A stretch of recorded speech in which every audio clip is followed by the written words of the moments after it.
Bonjour à toi. Alors dans la vidéo du jour, je vais te parler de mission de vie. Et ce que je vais faire, c'est que je vais t'expliquer ce que tu dois savoir sur la mission de vie, mais qu'on ne t'a jamais révélé. C'est une prise de conscience que j'ai eue à un moment donné dans ma vie et qui pourra sans doute t'aider pour regarder le monde d'une autre manière. Mais avant ça, ce que je vais te proposer, c'est de cliquer sur le bouton abonner et de me mettre un petit pouce bleu si mon contenu t'intéresse. Mais revenons au sujet du jour. Alors, un peu de contexte. Je suppose que tu as déjà vu beaucoup d'informations sur la thématique de la mission de vie, du chemin de vie, du chemin d'âme, de la mission d'âme. Euh, on entend et on peut lire, entendre et voir énormément de choses sur le sujet, un peu tout et n'importe quoi. Et ce que j'ai envie de faire, c'est un peu te raconter mon histoire pour t'expliquer comment moi, à une certaine époque, justement, j'ai envisagé cette notion de mission de vie.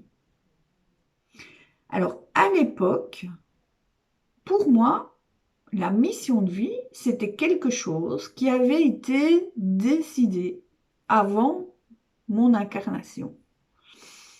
Et donc, je pensais que cette mission de vie, elle allait m'apparaître. J'allais recevoir ce message. Elle allait me tomber dessus un jour ou l'autre. Et surtout, je me mettais beaucoup de pression parce que pour moi, dans mon imaginaire, cette mission de vie devait être quelque chose de grandiose, avec des notions de type travailleur de lumière, chevalier de lumière, passeur d'âme, et, et toute une série d'étiquettes comme ça, dont j'avais entendu parler, que j'avais lu, que j'avais croisé, en tout cas, sur mon chemin jusque-là. Et finalement, cette notion, ça me mettait vraiment dans l'inconfort. Pourquoi ça me mettait dans l'inconfort? Parce que je me disais que si je n'avais pas moi cette information qui me tombait dessus avec une grande mission, c'est que très probablement je passais à côté de ma vie. Donc je me mettais beaucoup de pression pour essayer d'obtenir à tout prix ce fameux message divin qui allait enfin me révéler quelle était ma mission. La deuxième chose, la deuxième pression finalement que je me mettais, c'est que ça me mettait dans ce que j'appellerais un syndrome de Mère Teresa. C'est-à-dire que ben, il fallait sauver tout le monde, personne ne pouvait rester sur le bord du chemin, donc je devais avoir un impact auprès de tout le monde. Et comme Mère Teresa, je devais être 100% dévouée à la cause. Et si en plus je pouvais être pauvre, ce serait encore mieux. Ce qui fait qu'à l'époque, je me mettais vraiment au service de beaucoup de personnes, et notamment beaucoup au service des entrepreneurs en difficulté, mais sans doute pas de la bonne manière, puisque j'avais la croyance que je devais absolument sauver ces personnes de leur situation, et j'avais aussi la croyance que ça devait être bien difficile pour moi, et surtout que je ne pouvais absolument pas gagner ma vie avec ça. Donc, j'étais enfermée à l'époque, enfermée dans mon job, dans un job qui me payait mes factures, parce qu'en réalité, on est quand même encore, on vit quand même encore dans un monde où il faut de l'argent, hein, où l'argent est nécessaire pour vivre. Mais je m'accrochais finalement à ce petit job et je passais beaucoup de temps à côté à me mettre au service d'autres personnes qui me permettaient de toucher le plus grand nombre personne qui, au demeurant, bien entendu, ayant bien compris ma dévotion à la cause, utilisaient bien mon temps pour eux aller chercher leur abondance grâce à moi. Et un beau jour, je me souviens, c'était pendant les vacances d'hiver 2017, je pars avec des amis dans le désert du Sahara pour faire une marche consciente de 5 jours. Et au cours de cette marche consciente, j'étais pendant 5 jours, hein, je ne sais pas si tu connais l'énergie du désert, mais c'est quand même une énergie particulière qui te pousse à rentrer dans ton intériorité et à aller chercher les choses assez profondément. Et au cours de cette mission, j'ai reçu, autour de cette randonnée, de cette méditation, randonnée méditative, j'ai reçu un message. J'ai eu enfin ce message qui m'a complètement perturbée, puisque le message que j'ai reçu, c'est ta mission de vie, c'est de vivre. Du coup, toutes mes croyances égotiques se sont un peu effondrées et je me suis un peu torturée de nouveau l'esprit pour savoir, oh, ma mission de vie, c'est de vivre. Mais qu'est-ce que ça veut dire? Qu'est-ce que ça veut dire? Et tout ça a cheminé. Et puis après, j'ai compris l'histoire. J'ai compris ce que voulait dire, ta mission de vie, c'est de vivre. Ce que j'ai compris, c'est que pour moi, il est impossible de passer à côté de sa mission de vie déjà, puisque en effet, on est des êtres incarnés. Notre mission, c'est de vivre, faire l'expérience de notre incarnation, donc c'est bien de vivre.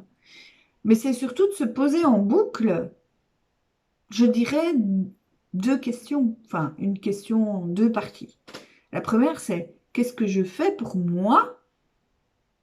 Et ensuite, qu'est-ce que je fais pour les autres? Du coup, ça m'a permis d'avoir un regard bien différent sur le monde et sur moi-même. Et ça m'a permis de dépasser ces croyances idiotes, ce fameux syndrome de la mère Teresa, pour être plus juste avec moi-même. Donc, qu'est-ce que j'ai fait? C'est que j'ai commencé seulement mon chemin à ce moment-là. La mission de vie, c'est pas un truc qui tombe et un don qui tombe comme ça. C'est un travail qu'on fait sur soi. Donc la première chose que j'ai faite, c'est que j'ai commencé à m'occuper de moi-même, à m'occuper de moi. Ça veut dire quoi? Ça veut dire que j'ai mis de l'énergie, j'ai mis du temps et j'ai mis aussi de l'argent, j'ai investi de l'argent pour rentrer en moi, aller chercher à l'intérieur de moi, finalement, quelle est cette petite note de musique qui fait que je suis moi? Quelle est cette unicité qui est la mienne? Donc j'ai cheminé à l'intérieur de moi pour aller chercher cette unicité et pour aller chercher au fond de mes tripes, finalement, quel est mon grand pourquoi? Quel est mon grand pourquoi? Et une fois que j'ai pu toucher ce grand pourquoi, à ce moment-là, ça m'a permis d'avoir le courage de nouveau de mettre de l'énergie, de mettre du temps et d'investir de l'argent pour manifester ce grand pourquoi, pour créer une activité qui part de qui je suis, de mon unicité, et pour créer un grand mouvement. Parce que quand on dit personne ne doit rester sur le bord du chemin, pourquoi pas? Bien que je pense que chacun a son libre arbitre aussi, et donc on n'a pas le pouvoir de sauver qui que ce soit, et on n'a personne à sauver à part soi-même, ça c'est ma croyance. Mais en tout cas, on a un élan de contribution. Donc quand je me dis que fais-tu pour toi et pour les autres, c'est derrière ça, c'est mais quel est ton élan de contribution? Et c'est comme ça que j'ai créé un grand mouvement qui est la tribu des femmes colibris. Et j'ai à cœur, finalement, au travers de ce grand mouvement, au travers de ce que je propose, ben, d'accompagner des personnes à faire le même chemin pour elles, à faire ce même chemin. Ce que je veux dire par là, ce que je veux t'expliquer par là, si je voulais résumer un petit peu, c'est que mais ta mission de vie, c'est bah, tu la vis au quotidien, ta mission de vie. C'est qu'est-ce que tu en fais de ta vie? Qu'est-ce que tu en fais?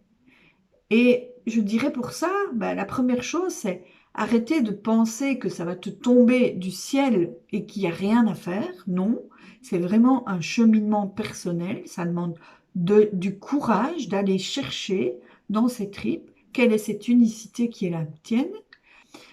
Ça m'a permis aussi de comprendre que non, il ne faut pas forcément être pauvre et faire du gratuit absolument pour aider la planète entière. Non, c'est rentrer en toi, trouver ton unicité et manifester de la meilleure manière qui soit ton grand pourquoi dans la matière, en commençant par toi. Ce que je veux dire et ce que je répète toujours, c'est que chacun peut être disponible pour aider l'autre à partir du moment où il a rempli sa coupe. C'est un peu comme si tu avais une coupe et cette coupe, tu ne peux la partager à l'autre qu'une fois qu'elle est remplie pour toi. Et c'est ce qui va déborder de cette coupe qui va te permettre de partir dans cet élan de contribution. Et enfin, manifester son grand pourquoi, c'est quelque chose qui demande aussi de l'investissement en temps, en énergie et en argent, pour que tu puisses te faire accompagner par quelqu'un qui a fait le chemin et qui pourra te permettre justement de te réaliser et de contribuer rapidement et de manière hyper alignée. Voilà, donc c'est en 2 mots ce que j'avais envie de te partager aujourd'hui sur la mission de vie. Bah, si ça t'a intéressé, si ça t'a fait réagir, si ça peut être suscité chez toi des questionnements ou des réflexions, bah écoute, n'hésite pas à me les partager en dessous de cette vidéo en commentaire, je me ferai un plaisir de te répondre. Et puis si toi tu veux aller plus loin et voir ce que ça signifie pour toi, cette notion de mission de vie, chemin de vie, de manifester ton grand pourquoi, eh bien, moi je mets, et ça fait partie de mon élan de contribution, je mets mon agenda à ta disposition. Tu vas pouvoir avec moi faire un petit entretien qui dure quand même 45 minutes, qui est entièrement gratuit, entièrement offert, qui va permettre de définir le cadre de ta vie idéale et de définir quelle est pour toi la bonne stratégie pour arriver à manifester ça dans la matière. Voilà, donc je te dis à très bientôt lors de cet entretien, si ça t'intéresse, ou lors d'une prochaine vidéo. Je te souhaite en tout cas de bien kiffer ton chemin de vie sur lequel tu es déjà maintenant. Et je te dis à très bientôt pour une prochaine vidéo. Ciao!